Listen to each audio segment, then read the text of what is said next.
Hello everyone, this is Gorax. In today's video we will go over the first week of Continental Challenge and the 3 teams that I used. So the Awakening of the Spring of Escalante, the first week is almost over. It's gonna finish in a couple hours and I'm currently rank 4, which is really good. I struggled with one team today. My 2 first teams were no-brainers, but the third one, I wasted so many resources, it was hard to pull off. But thanks to Kilohertz, who's rank 9, I was able to pull it off, taking him over and being in top 5 at the moment. But there's still few people who didn't pull their triggers, so I might lose top 5, but even if I'm top 20, that's still good. I'm only losing 1,500 of echoes that I will be able to get back eventually. And since I'm rank 1 on Temporal Vortex 1 time, maybe I'll be staying there for more. But let's go over the teams that I used. The strategy, you can rewatch the streams basically to find out what I've done. Everything except this boss. This boss I'll spoil in a different video basically, because it wasn't easy. This boss is not easy to pull off. Even using Rook required a good strategy, and I've got so many questions from Rook players to spoil and show, but since I've already done it and I didn't have time to go on the test server. Okay, so the teams. The first team that I ran, as you can see 2 days ago, that is a Rook team that is totally OP on that boss, but requires good strategy. There are Rook teams that can do 50 million. There are Rook teams that can do 100, 150, some can do 180, but I don't think many done over 215 million. And this damage here, that was me saving it because I was like, well, I might not be able to reproduce that.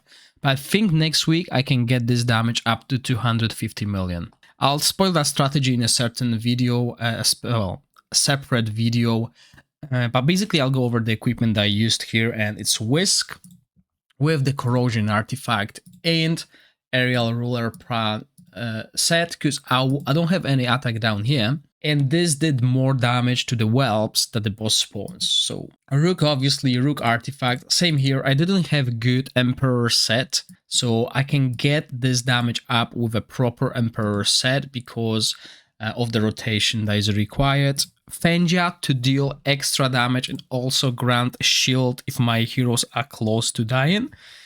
Puppeteer set, because Puppeteer set is the best defensive set in the game, way better than Ancestral Protection. Dargo with Witch's Remain, so this is the twist here. I'm not using Witch's Remain on Whisk, which I do on Temporal Vortex, but not here. I use it on Dargo. And Emperor set, that was my only one piece, which I should have swapped to Rook, but it worked. 215 million done. Flat attack gloves, but they have triple crit rate, so they are not too bad. My runes are terrible. Anyway, the stats of these heroes beside the Rook are bad. Look at the crit rate.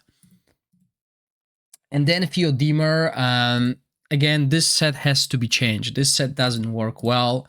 Puppeteer was way better, and definitely I'll change that. But the only reason I used this set is because I didn't have good Puppeteer pieces with accuracy, so I couldn't get the accuracy to apply attack penalty and as well damage and taunt basically, right?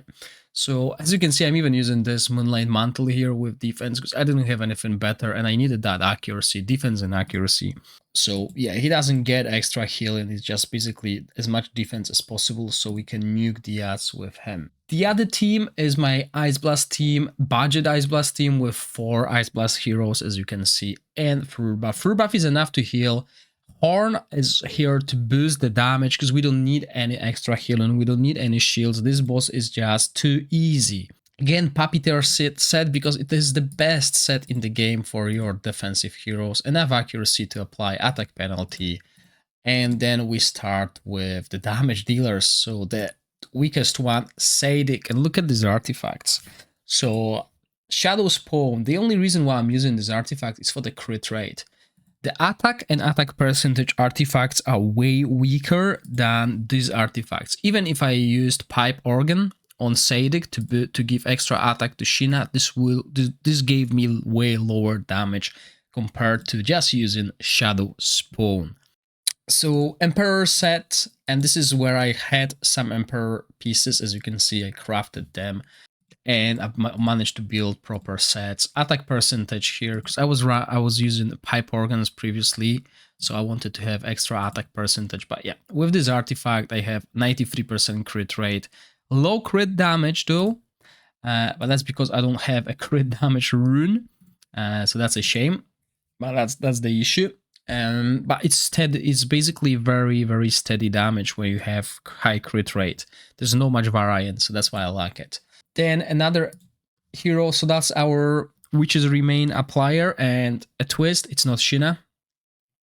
It's Bledin in our case, and he's using the Witches Remain with aerial set with extra accuracy where we can flat attack gloves and crit damage runes. So he's getting extra attack from the crit damage conversion, 4-1 basically. And not too bad runes. And I made Shina as a damage dealer, and I use a Rook's exclusive artifact because again, through all the testing, this artifact just outperformed everything else. And even on a test server, I was trying the Blossoms, the Ice Blast exclusive artifact, and this one outperformed it because the other one gives you attack and attack percentage compared to the flat crit damage. And the Blossoms are good for Beldel and Garfin, but not for Shina. So I didn't waste my copy of a hero to go there. And obviously 16,000 Essence of Creation is hard to get. Emperor set, crit rate gloves to make sure she's got quite high crit rate because she's got huge crit damage coming from this. Main damage dealer is obviously Garfin, but the damage difference is like 10% between her and Shina. And yeah, these Ravatrix roots, I use them because this is the artifacts that I leveled. I didn't level Manticore and I can't afford Blossoms, Essence of Creation. I can buy it. I have an extra copy of Theodemer. I just don't have Essence of Creation to invest. And again, Emperor set, because the Emperor set is just the best set against these bosses for certain heroes, not for all of them. And then attack, basically purple runes, because I ran out of the good runes. So this is my second team, 127 million. And now my third team. So as I said, I struggled. My main focus was Wild Team today. My Wild Team was doing like 70 damage. I even invested in the Psychic Core to boost the damage. I went for this, okay, and it still didn't do too well. So I've noticed Kilohertz from my guild on Discord. He's done like 100 million using Ozul. And I had Ozul. And I don't have exclusive artifact for Ozul, but the artifact that is on pair with the exclusive artifact is this Shadow Spawn. This buff here.